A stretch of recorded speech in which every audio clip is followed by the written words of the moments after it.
আসসালামু আলাইকুম সবাইকে স্বাগত জানাচ্ছি আমাদের পাইথন প্রোগ্রামিং বাংলা টিউটোরিয়াল কোর্সের নতুন একটা ভিডিওতে। আজকের এই ভিডিওতে আমরা আমাদের ডাটা স্ট্রাকচারের যে লিস্ট স্ট্রাকচারটা আছে সেটা সম্পর্কে জেনে নেব। তো চলো দেরি না করে শুরু করে দিই। ডাটা স্ট্রাকচারের তিনটা বৈশিষ্ট্য আছে, অর্থাৎ এই তিনটা বৈশিষ্ট্য না থাকলে পারে কোনো কিছুকে আমরা ডাটা স্ট্রাকচার বলতে পারবো না। তো চলো জেনে নিই এই বৈশিষ্ট্যগুলো কি কি।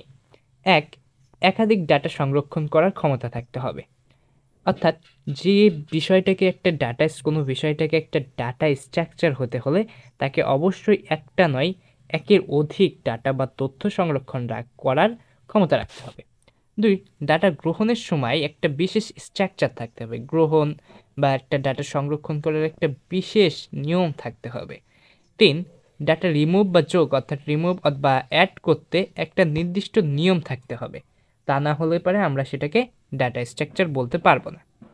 এবার যদি আমরা আমাদের লিস্টের দিকে তাকাই, এই যে একটা লিস্ট তৈরি করা আছে হিরোস নামে, এখানে আমরা কিন্তু লিস্টের মধ্যে দেখা যাচ্ছে একের অধিক ডাটা রাখতে পারছি। এখানে তিনটা ডাটা আমি রাখছি এবং এই প্রত্যেকটা ডাটাকে কিন্তু আমি একটা কমা দ্বারা সেপারেট করছি, অর্থাৎ বিভিন্ন ডাটা রাখার জন্য লিস্টের একটা নির্দিষ্ট নিয়ম আছে এবং এটা একের অধিক ডাটাও রাখতে পারে।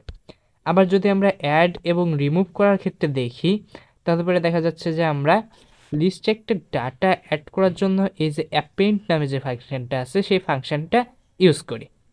আবার রিমুভ করার জন্য আমরা রিমুভ নামের স্পেশাল এই ফাংশনগুলো ইউজ করি। ডাটা অ্যাড এবং রিমুভ করারও তাহলে পরে দেখা যাচ্ছে একটা নির্দিষ্ট নিয়ম আছে। এইবার এই সকল কিছু বলার পর আমরা কিন্তু বুঝতেই পারছি লিস্ট কিন্তু একটা ডাটা স্ট্রাকচার। খেয়াল করলে দেখা যাবে লিস্টের মধ্যে ডাটা স্ট্রাকচারের সবগুলো বৈশিষ্ট্য, যেমন বিভিন্ন ডাটা স্টোর করতে পারা, একটি নির্দিষ্ট স্ট্রাকচার থাকা, অ্যাড আর রিমুভের একটা নির্দিষ্ট নিয়ম থাকা, সবই আছে। তাই লিস্ট একটা ডাটা স্ট্রাকচার, কারণ লিস্টের মধ্যে একটা ডাটা স্ট্রাকচার হওয়ার জন্য যে যে বৈশিষ্ট্য থাকা দরকার সব বৈশিষ্ট্যই আছে। এরপরে এরকম আরও লিস্টের মতো আরও অনেক ডাটা স্ট্রাকচার আছে, যেমন স্ট্যাক, ট্রি, ডিকশনারি আরও, এবং আমরা এক এক করে এই সবগুলো ডাটা স্ট্রাকচার সম্পর্কে জানব। এবং এই যতগুলো ডাটা স্ট্রাকচার আছে তার মধ্যে সবচেয়ে সহজ ডাটা স্ট্রাকচার হচ্ছে লিস্ট। আর লিস্ট সম্পর্কে আমরা যেহেতু আগে থেকেই জানতাম, তাই আমরা এটা নিয়ে খুব বড় একটা ভিডিও বানালাম না। কিন্তু স্ট্যাক, ট্রি, ডিকশনারি এগুলো কিন্তু সহজ হবে না, তাই আপনাদেরকে খুব মনোযোগ দিয়ে ভিডিওগুলো দেখতে হবে।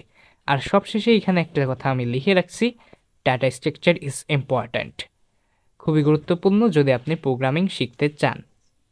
তো আজ এ পর্যন্তই। ভালো লাগলে লাইক করে দেন আর নিয়মিত শিক্ষা চালিয়ে যাওয়ার জন্য চ্যানেলটি সাবস্ক্রাইব করে রাখুন। পরের পার্টে স্ট্যাক নিয়ে দেখা হচ্ছে, সে পর্যন্ত ভালো থাকবেন।